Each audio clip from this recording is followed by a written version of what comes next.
So, Trunks went back to the past, but what would Ranch do? Hey guys, MasakoX here. I'm constantly developing my storytelling ways, and one of the biggest things that has been recognised on this channel is of course the What If Raditz Turned Good series. It's something that has been noted by a lot of people outside of this community, but I am more than willing to admit that some of it, the past iterations, could be better, and some things could be modified in the here and now, if I could go back to it. So if there were some things you weren't sure about, that's totally fair. However, one of the things about the previous timeline, the original one, that I seriously regret not covering was the idea of a future Ranch. Yeah. So this is something I've been retrospectively modifying with this little side story. Does it replace the original story? Well, I would say so. So let's ask, what might happen if future Ranch went to the past with future Trunks? We are continuing with that story. Previously known as the history of Ranch, this tale included the likes of Ranch, the daughter of Raditz, and actually take a look at what Trunks originally had to deal with before he went back to the past to call on the help of the present Dragon Team, around about part 3. It all began with the DeviantArt user Chancellord coming up with their own interpretation of what a possible future Ranch could look like, and it really gave me the motivation to not rely on my old crux of just relying on the default future Trunks timeline for everything like I did all the time. Check out the first part to get all the details about what you can expect from Raditz being around when 17 and 18 show up. It's a little more hopeful, but not by much. In the last part, we covered the actual journey of Trunks going back to the past to meet the present day crew. But he had an unexpected guest join him, tucking her way into the crawl space of the time machine flight deck. That is, of course, Ranch. She had been told to protect the future in case anything happened, but she did not like being told what to do. And right now, the future was pretty dented already, and I think Bulma was more than capable of working in the shadows, and since 17 and 18 can't sense energy on their own accord, the Resistance are more than able to skulk around for a short period. And besides, if multiverse theory works the way they think it does, things should revert back to normal, everything would be fine, but then it didn't.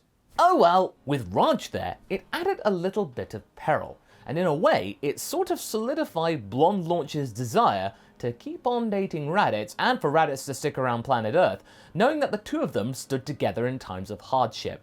Something that Launch in that guise really respects, so Ranch sort of secured inadvertently her own future while saving this future at the same time. Huh. Anyway, if you would like to support this idea and timeline, then do check out the store, where there is Ranch-specific merch, including Future Ranch right here, as well as the complete package poster of all 4 variations of her. So do give that a look in your own time, as we now go into the aftermath of the visit to the past.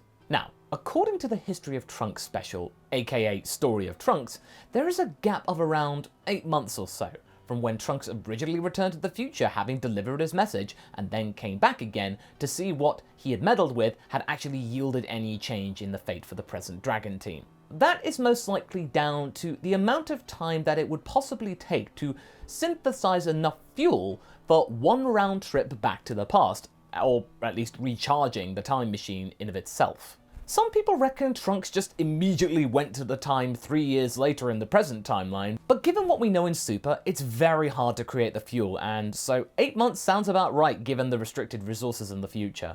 Present Bulma was able to reverse engineer the fuel and make it in far less time since, she has pretty much any resource that she could want.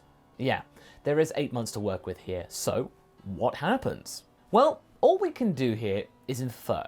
We can infer that Trunks was in a fit enough state to return to the past and the time machine was not damaged, or at least not damaged enough to be long-lasting and could be repairable. Not much else is talked about in the interval between these two stints, which means we can actually come up with something that seems in keeping with the starting point and the end point. Whatever happens, Trunks has to live and be able to come back to the past sans Ranch. I don't want to change it too much. Trunks and Ranch return to the future, much to the relief of Bulma. Having realized that despite the hard art resource limitation, she was able to break the boundaries of time and do it safely. How awesome is she? And seemingly have 2 people do it at once as well. Bonus! Trunks explains that Ranch was sleeping in the time machine, but then Ranch just barges in when she needn't have. Yeah, everything went smoothly, and everyone was glad to see Trunks save the day. And oh yeah, Launch says hi. Oh, how sweet of her to Wait, how would that happen? Weren't you sleeping? Trunks looks inquisitively. Ranch, were you really asleep? How did you know I was fighting Frieza? Ranch is on the back foot and has to scramble for an answer to her alibi, which is not forthcoming. Bulma and Trunks then round on her, especially Trunks. He was already annoyed that she'd even come back and just was in the time machine with him, but now it turns out that she had interfered whilst he was busy defending the Dragon Team, even though he had specifically told her not to. Yeah, Trunks is not in the mood to talk anymore. He just puts the time machine in a capsule and walks away to regroup and get some rest. Why did you go back? You could have been left there. Something bad could have happened. Bulma is trying to hold it together herself, but is seething with a mix of frustration and relief that what could have happened didn't. Ranch is definitely feeling very apprehensive. She just wanted to see her mum and dad again, Zol. It's not been easy, and to have the chance to see them in their prime was something that she was not going to pass up. That's her papa's stubbornness for you. She feels bad for upsetting Trunks, of course, but she stands by her action. She got what she wanted, and now all she can do is just try and keep on defending the Earthlings here. A rumble is felt, and a scream of anger from down below, along with a puff of dust, can be felt. Bulma walks off, and Ranch is left alone with the small divot left by the formerly present time machine. In the months that follow, Trunks is left feeling betrayed and mistrusting Ranch, but at the same time, they have to do what they had been doing before, fighting 17 and 18. That's not gone away. However, during the routine tussles that they have, the twins can sense some amount of disconnect between the two. A weakness, perhaps. This all comes to a head about 4 months after Trunks and Ranch return to the future, when Trunks is just wandering around and is about to have a gnarly encounter and stumbles upon 18 taking enjoyment out of some shopping away from 17, who, as we know, doesn't care for it. Trunks is ready to make the most of this opportunity of just having one android here. I know you're there, kid. What? How? I'm not blind, Pipsqueak. I can see you in the many mirrors here. Seriously, how vain were these people? 18 turns around but is not about to attack. Trunks is though, and turns Super Saiyan, being able to take down 18 through a number of walls because she wasn't expecting it, and seemingly stunning her. You made a mistake coming here on your own. You need to be stopped! I've gotten stronger since we last fought. 18 gets up and dusts herself off. Oh, spare me. I've heard that routine far too many times to care anymore. Goody, you got stronger. Doesn't make a difference, though. But there is something different here, though, that does interest me. Where's your wife? Trunks growls at this and says that he doesn't need help to beat 18 right here and now. He can do this all by himself. Look at you, all grown up. You don't need a strong lady to help you. How mature and prideful. Reminds me of your father. Doesn't this seem poetic to you? Trunks continues to attack 18 and has the upper hand. He is getting more and more confident, and after some more tussling, he feels like this might be the chance to break apart the android menace. It's all over for you, you monster! 18's struggling to speak, but still smirks. It's far from over. You forgot one thing. What's that? 17 whispers from behind Trunks. Teamwork. Trunks gets elbowed in the back so hard that it knocks him out and out of Super Saiyan. As 17 and 18 are bickering about the timing of this little stunt, Trunks comes too, but he can't get up. He is left defenseless and motionless as these two are deciding what to do next. That is until Ranch shows up! Future Ranch could sense fluctuating energies going on, and despite this little rift between the two, she still comes to Trunks' assistance. She is expecting the two androids to immediately attack her, but they aren't that fussed about her appearing. Oh, you're here. I think your lover broke. You might want to take him back and get him replaced. The two of them laugh as Ranch goes Super Saiyan and challenges the two of them to a fight. 17 laughs some more and shakes his head. Nah, we don't feel like it. You get a pass today, kid. Ranch is stunned. These two are just letting them go? Why? Why won't you fight me? 18 steps up and continues. You think that just because we're cyborgs that we can't read the room? Of course we can. You've both been off your game. Like something's come between the pair of you. 17 steps in. We work in sync, despite sometimes hating each other's guts. We're still family though, unfortunately. Ranch punches 17 in the face, him allowing her to do so. What's your point? 18 counters Ranch. The point is that we want to only fight you as a package. On your own, you're nothing to us. No fun. At all. You guys give us a reason to keep going. It's a weird little understanding, but we kinda like it. If we just got rid of you one by one, then there'd be nothing left for us to do. So why don't you fix the fuss that you have and come back when you've kissed and made up?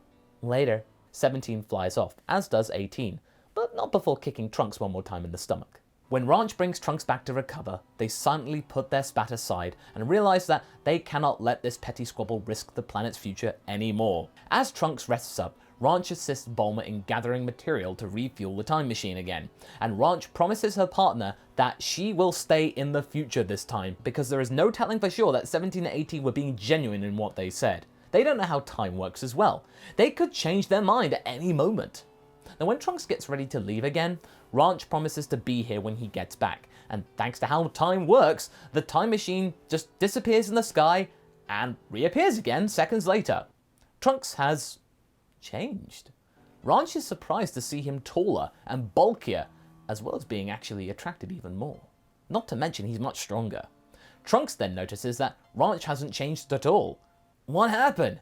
You haven't changed at all. You've only been gone a few seconds, you dingus! I can't train that fast! Trunks apologizes and then says there might be a way for her to catch up, and that requires going up to the lookout to see if the Room of Spirit and Time, as well as Mr. Popo, are still there, having realized that it's even a thing back in the past. And for the purposes of this story, like with future Gohan surviving, the lookout is relatively unscathed, because if it takes Blue Vegeta to explode the entire place, the androids couldn't have done it. So the two of them go up to the lookout and discover, indeed, Mr. Popo's there, calmly fixing the lookout, and pleased to see them, having them finally figuring out to actually come up here. They go in the chamber, and Ranch is able to catch up to Trunks, and Trunks is able to evolve his power up to full power Super Saiyan, and goes through the rigmarole of Grade 3 Ranch, and her anger at the lack of speed and bulk. Trust me, I thought it was cool the first time I got it, but you gotta power through it. When all is said and done, Ranch and Trunks emerge both at full power Super Saiyan and are ready to face the androids one more time. They find them in the same place as the original story, but plan a poetic end to all of this chicanery. 17 and 18 are just mindlessly blasting buildings when they are interrupted by Ranch on her own, seemingly, telling them that their days are numbered. 18 laughs and is almost pleased to see them. I feel like I've seen this before. Oh wait, yes. Your boyfriend did the exact same thing, thinking he could be all tough and manly fighting solo, and you know what happened to him. What makes you think you can do better? Ranch smiles. Oh, I know now. Because you forgot one thing. And what's that? Trunks whispers in 17's ear. Teamwork. 17 is vaporized in one blast. Trunks turns to 18 silently. 18 did not expect that. She then falls back and is fuming at Trunks. How dare you? How dare you? You dirty cheaters! Trunks is sternly looking back. You deserve everything you're about to receive. Your brother got lucky. You'll be begging for what he got. 18 is quivering in uncertain fear. This has never happened before, does not compute, but it never will again. Ranch walks up to her and towers over her. How does it feel to be cowering in fear like the millions that you savagely ended? Ranch grabs 18's hair, pulls her up, powers up to full power Super Saiyan, and laughs in her face. You were right. Teamwork's pretty awesome. Blasted in the face. It's over. When the dust clears, Trunks and Ranch smile at each other and promise to clean up the future now that these two are gone. Trunks thanks his father for showing him the Room of Spirit and Time exists, as well as the androids, bizarrely, in one way, for reminding them about the value of teamwork in crises like this. And that's where we're going to be leaving things for right now. So what do you guys think? Do you feel this was a good way of mixing the main What If timeline and this spin-off timeline? How do you reckon this will go from here between now and the Goku Black arc? Leave a comment below and let's get this discussion going. And I shall see you in the next video. Catch you later!